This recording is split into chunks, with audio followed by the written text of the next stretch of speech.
Well, good morning, or rather, Yandra Vanaka. My name is Ben Whittaker. I'm the Chief of Rugby Services and Game Development at Rugby Australia, and I'll just open up proceedings this morning. I'd like to pass on apologies from Rugby Australia CEO Phil Waugh, who remains in France, but would love to be here this morning. I'd like to acknowledge the traditional owners of where we meet today and pay our respects to all First Nations leaders, past, present, and emerging. I'd also like to welcome and acknowledge our distinguished guests, including Fijian Prime Minister Sitiveni Rabuka, Minister for the Pacific and International Development, the Honorary Pat Conroy, and Fijian Drua CEO Mark Evans, and Waratahs CEO Paul Dawn. We also have current and former players with us this morning, and welcome to other dignitaries and officials here this morning. I'm sure it was a late night or early morning for those who watched Fiji take on England, the World Cup. Commiserations to the Flying Fijians, who have been super impressive throughout the whole Rugby World Cup. And despite their loss to England, we are sure there are big things to come from this team as we look forward to the next Rugby World Cup in Australia in 2027. It's lovely to welcome our Fijian Rugby Vivala to the New South Wales Rugby Centre of Excellence. Despite only being officially opened in 2022, the centre has already had a significant impact on rugby development in New South Wales, with world-class facilities that provide the perfect environment for New South Wales Rugby Union to run its men's and women's high performance and pathways programs. And we're very fortunate to have them in the background here this morning, providing some colour. I thank New South Wales Rugby Union, Paul Dawn and his staff for hosting this event. As we gather here today for an exciting announcement regarding the Fijian and Fijiana Drua, I'm reminded of this unique rugby bond that unites Australia and Fiji. We share a proud history of rugby union exchange stretching back over 70 years. Players of Fijian heritage have made such an incredible and positive impact on Rugby Australia and rugby in Australia, including our national teams. More recently, the Fijian and Fijiana Drua have lit up Super Rugby Pacific and Australia's Super W competition with the excitement and flair that defines Fijian rugby. The Fijiana have excelled and are back-to-back Super W champions. The success of the Drua teams has created new regional rivals for our Australian teams and captured the attention of new and old rugby fans alike. Our rugby rivalry indeed continues to grow, but our friendship and partnership have never been stronger off the pitch. As we look ahead to the two Rugby World Cups in Australia, we recognise that these World Cups should be seen as World Cups for our region.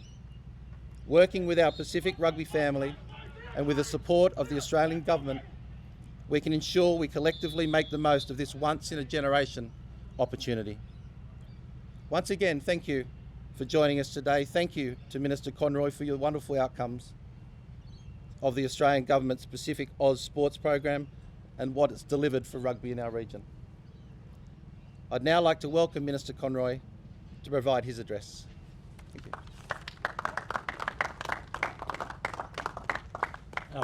Well, good morning everyone, and thank you for that wonderful introduction. Let me begin by acknowledging the traditional custodians of the land on which we meet, the Gadigal people, and I pay my respects to elders past, present and emerging. Firstly, I'd like to acknowledge the Honourable Sitiveni Rabuka, Prime Minister of Fiji. On behalf of Prime Minister Albanese, I extend a warm welcome back to Australia, sir, and I look forward to catching up with you in Canberra shortly. Australia and Fiji are connected by geography, long-standing historical ties, shared values and enduring relationships between our peoples. It's a great pleasure to be here today to celebrate our shared passion for sport and how it connects Australia and Fiji, especially through rugby union. We enjoy a fierce yet friendly rivalry on the rugby field. In 1954, here in Sydney, a brave Fiji edged out the Wallabies in a historic victory. And 69 years later, this year, the Flying Fijians again bested the Wallabies to earn a well-deserved place in the Rugby World Cup quarterfinals. And Prime Minister, as a former prop forward for the national team, I'm sure you're very proud of the 2023 squad. And let me pass on my commiserations for your loss this morning. I think you're dreadfully unlucky against the Poms, and I can say without fear of contradiction that every Australian was going for Fiji this morning against the old enemy. And it's going to be very tough for us to choose someone else to back, given the nature of the semi-finalists. Ladies and gentlemen, sport is an enduring part of our bilateral relationship. It transcends national boundaries, and we've got some great ambassadors for that, the game and that cultural connections here today. The Australian government understands the power of rugby to bring people together. Through the Pacific Oz Sports Program, we're offering pathways for Fijian players, coaches and officials to train, exchange and engage with Australia's rugby community. This enhances Australia's people-to-people links with Fiji and deepens our bonds, providing more opportunities for Fijian players, women and men, to compete in elite competitions. Rugby is a powerful platform for improving gender equality. The Fijiana Drua's stunning back-to-back Super W championships in 2022 and 23 has inspired women and girls throughout the Pacific. Record numbers of girls and women teams are now playing in Fiji, with the domestic competition growing from 20 teams of women and girls to 120 teams. Just imagine that, a six-fold increase. And closer to home in Australia, it has sparked passion. I'm proud to say, and indulging me for a personal moment, that my daughter, who started playing girls rugby last year, the very first match she watched with me was that first victory of the Fijiana Drua over the Waratahs 2 years ago. And due respect to my home state, the passion and the enthusiasm of that Fijiana Drua team inspired countless women and girls around the Pacific, not just in Fiji. And that's why I'm pleased to announce today that the Australian government will continue its support for the Fijiana Drua and Fijian Drua teams to compete in the Super W and Super Rugby Pacific competitions for the next 4 seasons, enabling the teams to strengthen their high performance programs and pathways, supporting Fijian players to achieve their rugby dreams based at home. That's critical, being able to be at home while performing at that level, and contributing towards establishing the successful Fijiana and Drua teams in the competition for years to come. This continued support builds on our partnership with Rugby Australia and in association with Fiji Rugby Union and the Fiji government that has helped the Fijiana and Drua teams to perform so well. So we look forward to the ongoing rugby partnership, developing more Fijian stars, playing for their home clubs, playing for their home country in the years to come. And I'm very confident that when we're back here in 4 years' time, that not only have you had continued success in the Pacific, that you would have beaten the Poms next time around. Thank you very much and best of luck.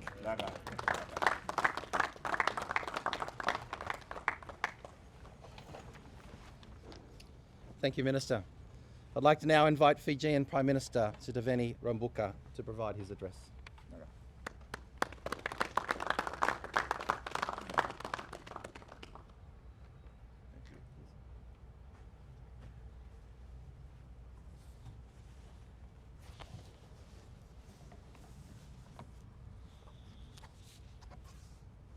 The Honourable Pat Padroy, Minister for Defence Industry and Minister for International Development and the Pacific. Mr. Ben Whitaker, Chief Rugby Services of Rugby Australia. Mr. Mark Evans, CEO of Fijiana Drua. Distinguished guests, ladies and gentlemen. I join with my colleagues in acknowledging the traditional leaders, past, present, and emerging of this land we stand on this morning. Today is a bit of an emotional day for me. Having been a sportsman for Fiji, for our country, I know the commitment and sacrifice that Fijian and Pacific athletes make when preparing themselves and preparing together for elite competitions and events. There is no greater feeling than representing your country. Yesterday I was at a church service in Parramatta, and I saw a colleague who played Test rugby with me in 1977 and asked that we record a message to be broadcast or telecast to our compatriots in France playing for the Flying Fijians Fiji team. Fiji Water Flying Fijians. I'm proud of our own Flying Fijians who have risen to the occasion, I believe, and have competed well at the 15th Rugby World Cup. Not only to lift the standard of our game to Tier 1 level, but transform the whole country and transform the whole rugby system as we know it. The values of our culture emphasize respect, humility, and communalism. Many have perceived this to be detrimental to the Fijian player or their psyche, particularly as rugby coaching refereeing is currently seen as more responsive to confrontational and domineering approaches on the field. However, I believe that the game of rugby truly reflects our way of life and also espouses our Fijian and Pacific values. It is incumbent upon our Fijian warriors to maintain our ethos and demonstrate that true rugby obliges a greater honor than oneself, contributing to the growth of the game that promotes unity, inclusivity, and character development. Today is also a very special day as we acknowledge the pay tribute to the government and the people of Australia. It would be remiss of me not to mention DFAT's Office of the Pacific and Australian Rugby Union. Without you, you would never have seen the rise and success of our Ndrua men and women's team. Within 2 years of their engagement in the Super Rugby competitions, we have seen the return of your investment, I believe, and support in the lives of our families and communities. Our young people now have the opportunity to dare to dream, and dream without the boundaries. Dream without the boundaries of Fiji limiting them to local competitions. Your contribution to our sporting teams throughout the Pacific Asia region, and particularly in the Pacific OS Sports Program, which I'm told is the most successful Australian-funded program in Fiji, will contribute to the development of our people in ways we cannot imagine right now. I'm certain, of course, that our success has come at the cost of the proud Wallabies team, but it had taken us 69 years for this remarkable achievement to arrive, and it can only mean stronger and better competitions between our teams for the benefit of our region, now sports people.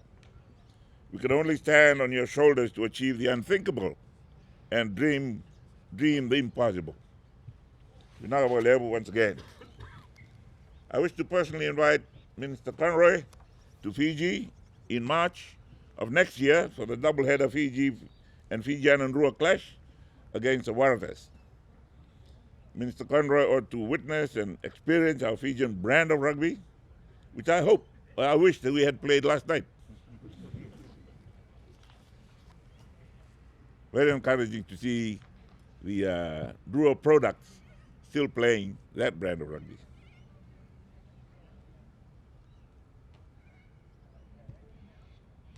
We invite him to come and see for himself the cultural and socio-economic benefits of the Pacific Coast Sports Program to Fiji and the Fijian people. Finally, today is a historic day as it marks my first ever trip to this great nation as a guest of the government of Australia. In 53 years of our independence as a nation and 53 years of diplomatic ties between our two countries, I'm the second Prime Minister to be accorded this honor, and I'm humbled, grateful for it. I'm optimistic, therefore, that our relationship will continue to grow and become stronger with time. Vinā William.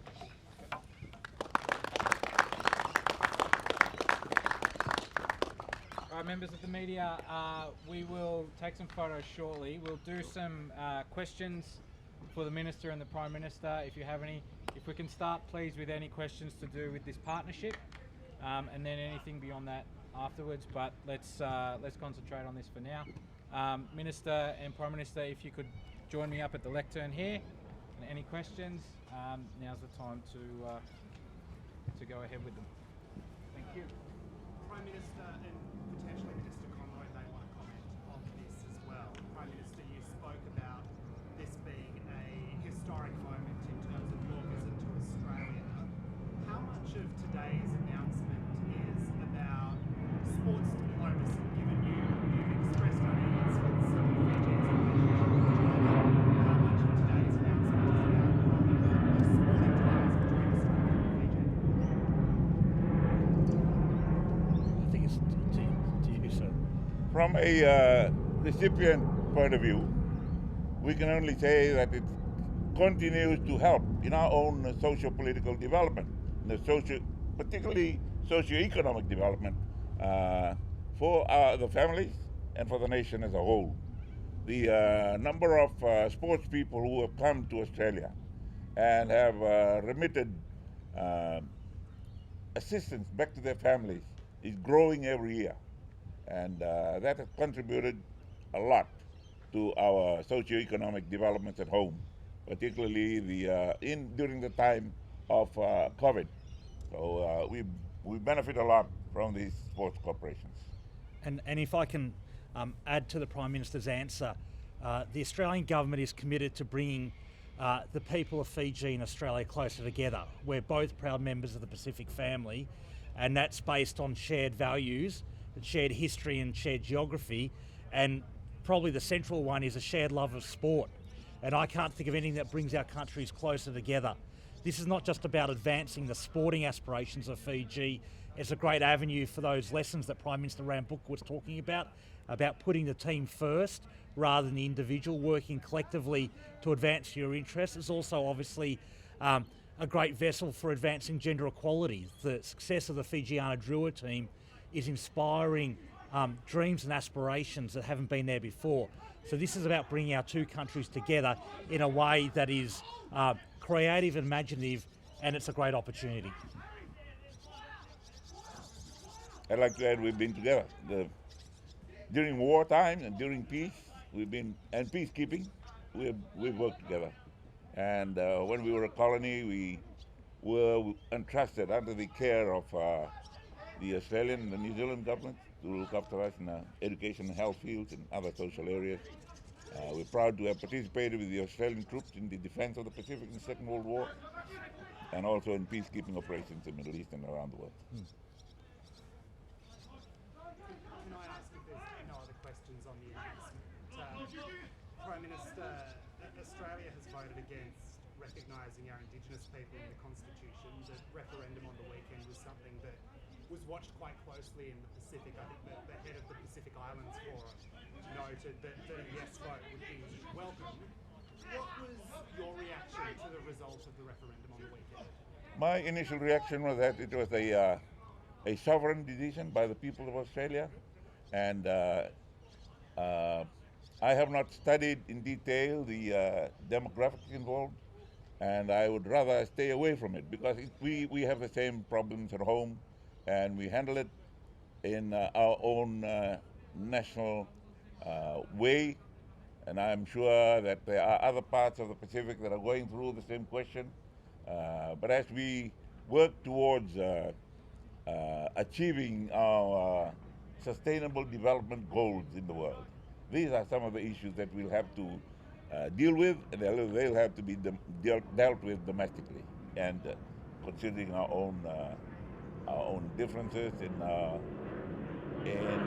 sovereign considerations.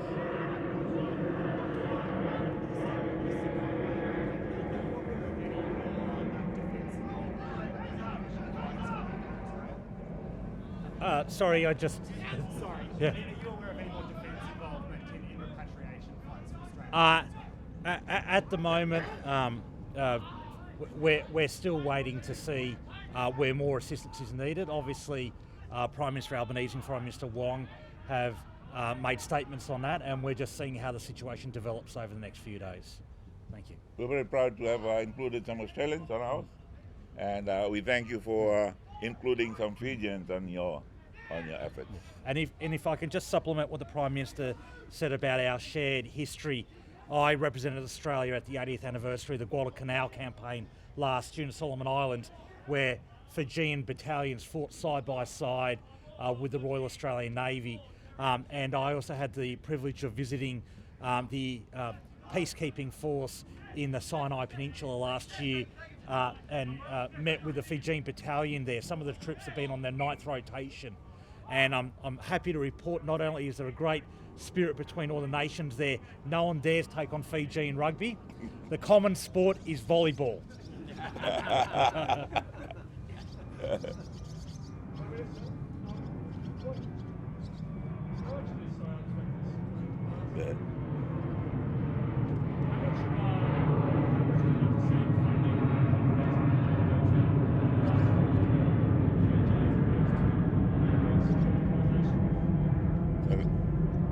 I didn't get the question.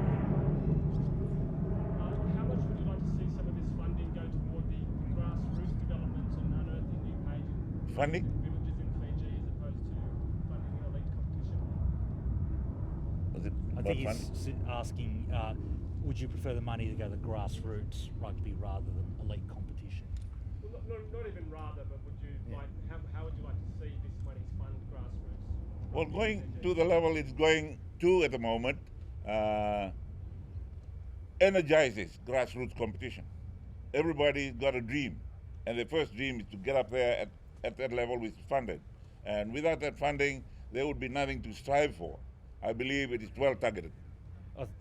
To add to Prime Minister Rambuka's answer, we have two separate programs. So the Pacific Oz Sport is focused at supporting elite competition, elite sporting competition. We have the great Team Up program as well, which supports grassroots sports participation.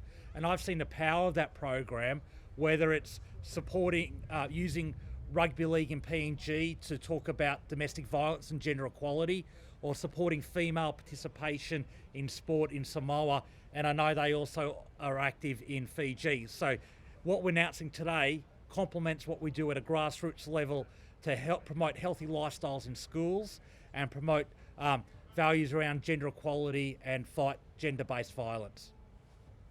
Mr. Conroy, just one more if I can. On The Voice, most Labor electorates have rejected it, including your own, as shortlined. The argument seems to be that the government needs to get back to basics. What message are you taking from the weekend? The message that I take is that the Australian people have spoken, and we respect the result of the referendum. I do reject the sort of premise of your question. We've been delivering huge amounts of cost of living relief at the same time as making the case for a yes for the referendum. Our energy bill relief has reduced price rises by 25% compared to what they would otherwise be. Our cheaper childcare started in July. We're doing lots of work in other areas of cost of living measures. So good governments can do more than one thing at the same time, and that's what the Albanese Labor government has been doing. No. I think that's... I think we're good? Great.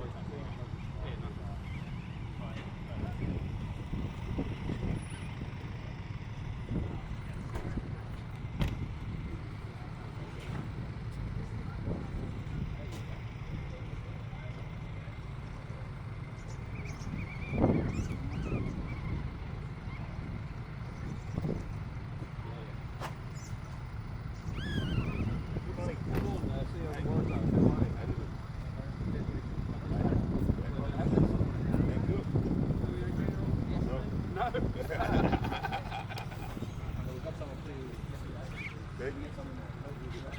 thank you. Oh, good. Oh, no, exactly. Yeah, good job. Very close. We're all a bit tight. Good. Welcome, this is the home for New South Wales Rugby and the Waratahs. It's actually our first day of pre-season training today. If you come on, you can get a couple of tips and take them back to the yeah, and of course we've just set up here. We've been in here for 12 months. It's our brand new hop. Please, up to you.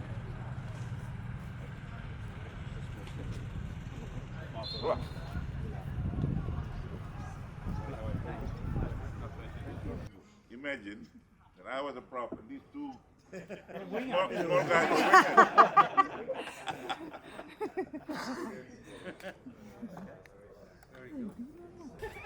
Incredible that pre-season starts in October. Yes.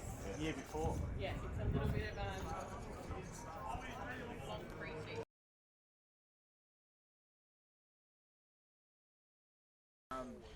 Lottie, what does it mean for the people of Fiji to have now a men's and a women's professional team at home and have on-island opportunities to play professionally? Sensational. I think this is a great opportunity for both girls and boys coming up through the grades in Fiji and to extend this partnership with this Pacific Oz Sports program is amazing, mate. I think the opportunity that's been afforded to, you just got to go through that Flying Fijian team at the moment. You got Kuruwulu, you got Mika Niveri, you got about 6 or 7 guys, maybe even more, that have come through that system, which I don't think they may have got a chance to play in this Flying Fijian team, 2 or 3 or 4 years ago. So this is a really pivotal thing in Fiji and the development of the game at a higher level. I think the Fijians are very thankful that they get this support, and even the women. I think to win a Super W competition back to back is unheard of, really.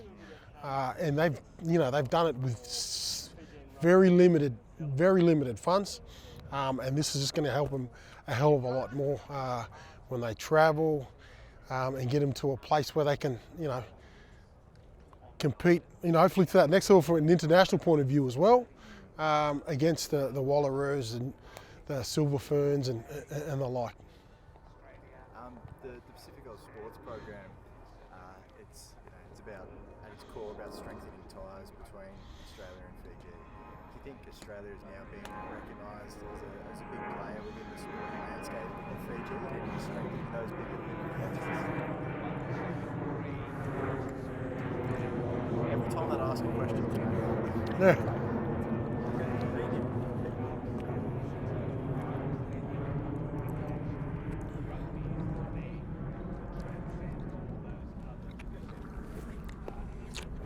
Yep.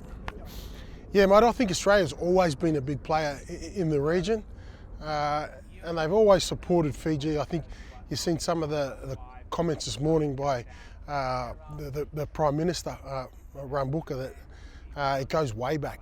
He's obviously talking about peacekeeping missions in different parts of the world. Pat Conroy talking about the same thing in the Solomon Islands they were talking about.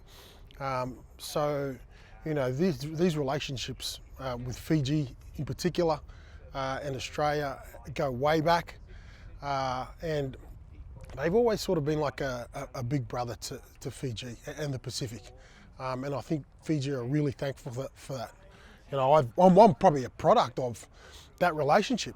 Back I was born in Fiji, and then I've emigrated out here to Australia and found a hell of a lot more opportunity. My parents did anyway, and ended up playing for the Wallabies and representing Australia in 2 different sports. So, I'm very thankful for the relationship that Australia and Fiji do have, and I think there's a hell of a lot more stories in and around that over the last couple of years with this Pacific Oz Sports program as well. last one, so Fiji had a wonderful result against the Wallabies at the the World Cup. Yep. What does a strong Fijian team mean for rugby in our region? Oh, I think a strong Fijian team means they go to the next level. That means they go and give these young girls and boys opportunities to maybe go overseas, maybe make some money, to send back to their family, send back to their village, all that sort of stuff. And you know what? I think they keep progressing to a level which they have been doing and are doing. I think why not put them in the Rugby Championship over the next couple of years? Rugby World Cup quarterfinalists. Why not put another team in there from the Southern Hemisphere and let them play at another level where they can keep improving the way they have?